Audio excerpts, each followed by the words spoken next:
உலகெங்கும் பார்த்து கொண்டிருக்கும் வரலாற்று பதிவுகள் ஆன்மீக அன்பர்களுக்கு வணக்கம். இன்றைய ஆன்மீக தேடலில் நாம் காண இருப்பது பதஞ்சலி சித்தர். அவருடைய மூல மந்திரத்தை பார்ப்போம். ஓம் சிவதத்வாய வித்மகே யோகாந்தராய தீமகி தன்னோ பதஞ்சலி குரு பிரசோதயாத்து. இவர் பங்குனி மாதத்தில் மூல நட்சத்திரத்தில் பிறந்தார். 5 யுகம் 7 நாட்கள் வாழ்ந்தார். இவருடைய குரு நந்தீஸ்வரர். இவருடைய சீடர் கௌடபாதர். இவருடைய ஜீவ சமாதி ராமேஸ்வரத்தில் உள்ளது. திருப்பட்டூர் என்ற தலத்திலும் இவருடைய ஜீவ சமாதி உள்ளது. இவர் பிரம்மதேவரின் கண்ணிலிருந்து தோன்றியவரும் சப்தரிஷி மண்டலத்தில் முதலாவது நட்சத்திரமாக பிரகாசிப்பவருமான அத்திரி மகரிஷிக்கும் மும்மூர்த்திகளை குழந்தைகளையாக்கிய அனுசுயா தேவிக்கும் மகனாக பிறந்தவர். ஆதிசேஷன் அவதாரமாக தோன்றியவர். இதனால் இவருடைய மூச்சுக்காற்று விஷத்தன்மை உடையதாக இருந்தது. எனவே இவர் தன் மாணாக்கர்களுக்கு நேராக பாடம் சொல்லிக் கொடுக்க மாட்டார்.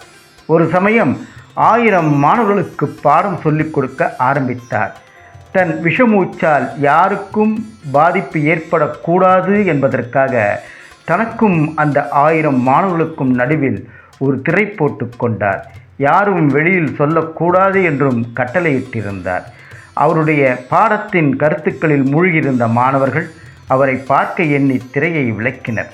அவருடைய மூச்சுக்காற்றுப்பட்டு அனைவரும் எரிந்து சாம்பலாயினர். ஒரு மாணவர் மட்டும் வெளியே சென்றிருந்தார்.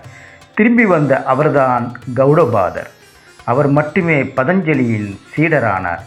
இவர் எழுதிய 3 நூல்கள் யோகத்தினை விளக்கும் யோகசாஸ்திரம், மொழி இலக்கணமான மகாபாஷ்யம், ஆயுர்வேதமாகிய சரகம் என்ற ஆதித்ரேய சம்ஹிதை, மனம் வாக்கு மெய் என்ற 3க்குமான நூல்களை எழுதியுள்ளார்.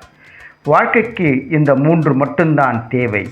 இவர் சிதம்பரம் ஸ்ரீ நடராஜரின் ஆனந்த நடன கோலத்தை தரிசிக்க விரும்பி விஷ்ணுவின் அனுமதி பெற்று சிதம்பரம் வந்து அதை கண்டு மனம் மகிழ்ந்தார்.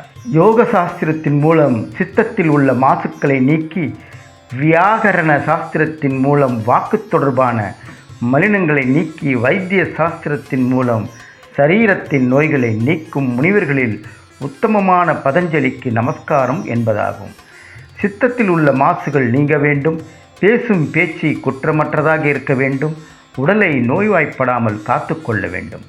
மனம், வாக்கு, உடல் இந்த 3ல் எதில் ஒன்றில் தூய்மை குறைந்தாலும் மனிதனுடைய மனநிலையும் அதனால் உடல்நிலையும் கெட்டுவிடும். இதைத்தான் பதஞ்சலி சித்தர் வலியுறுத்துகிறார். இதை வாசிக்கும் அனைவரும் மேலே கூறியவற்றை கடைபிடிக்கும் பயிற்சியை ஆரம்பிப்பது சித்தரின் அருள் பெற வழிவகுக்கும். மனதில் தேவையற்ற சிந்தனைகள், எப்போதும் சிந்தனைகள், அதிக சிந்தனைகள், வேண்டாத சிந்தனைகள் தோன்றிக்கொண்டே இருக்கும். அவற்றை விட்டுவிட முயற்சிக்க வேண்டும். தேவையுள்ளதை சிந்திக்க வேண்டும். தேவையற்ற சிந்தனைகள் மனதில் தோன்றினால் உடனடியாக அதை மேற்கொண்டு சிந்திக்காமல் அப்படியே விட்டுவிட வேண்டும். மனதை கட்டுப்படுத்தி கொள்ள கற்றுக்கொள்ள வேண்டும். மனதை உற்று நோக்க வேண்டும். தேவையற்றதையே திரும்ப திரும்ப சிந்தித்தால் உடல் கெடும். அதனால் மனம் கெடும், நோய்கள் வரும். இந்த 3ம் சரியாக இருக்க பிரபஞ்ச சக்தி உடலில் சரியாக கிடைக்க வேண்டும். இதற்குத்தான் தியானம் செய்தல், மூச்சு பயிற்சி, மூச்சை சரியாக சுவாசித்தல் போன்றவை உள்ளன.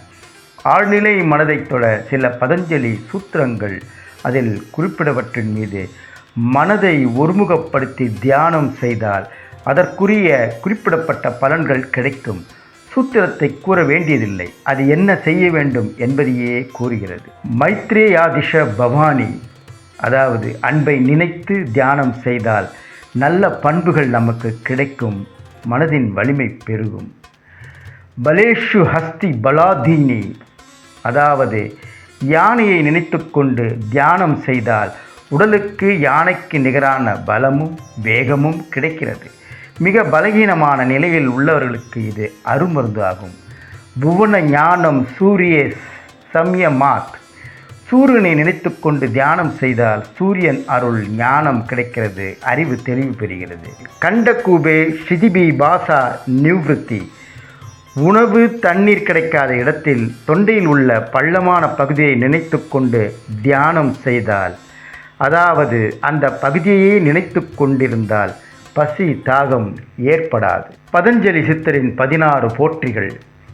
ஒரு நிலைப்பட்ட மனதை உடையவரே போற்றி, ஆதிசேஷனின் அவதாரமே போற்றி, ஒளிமயமானவரே போற்றி, மந்திரத்தின் உருவமானவரே போற்றி, கருணாமூர்த்தியே போற்றி, கடும் விஷக்காற்று மூச்சு உடையவரே போற்றி, பூலோகச் சூரியனே போற்றி, ஞான வழி காட்டுபவரே போற்றி, பேரும் புகழும் உடையவரே போற்றி, இன்மொழி பேசுபவரே போற்றி, இகபர சுகம் தருபவரே போற்றி, மகாவிஷ்ணு பிரியரே போற்றி, அஷ்டமா சித்திகளை உடையவரே போற்றி, அஞ்ஞானம் அகற்றுபவரே போற்றி, யோக சூத்திரம் அருளிய யோகியே போற்றி, யோகங்கள் அனைத்தும் தரும் பதஞ்சலி முனிவரே போற்றி. இவரை வழிபட்டால் கிடைக்கும் பலன்கள்: ஜாதகத்தில் குருதோஷம் நீங்கும், உஷ்ண சம்பந்தமான நோய்கள் நீங்கும், எலும்பு சம்பந்தமான நோய்கள் தீரும், குழந்தை பேறு கிடைக்கும், கல்வி கேள்விகளில் சிறந்து விளங்கலாம், செய்யும் செயல்களில் உண்டாகும் தடை நீங்கும், குடும்பத்தில் ஒற்றுமை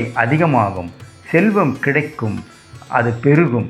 இவரை தினமும் வழிபட்டாலும் குரு என்பதால் வியாழக்கிழமையில் வழிபட சிறப்பு பலன்கள் கிடைக்கும். மீண்டும் மற்றும் ஒரு ஆன்மீக தேடலில் சந்திக்கின்றேன். வணக்கத்துடன் அருள்மொழி சண்முகம்.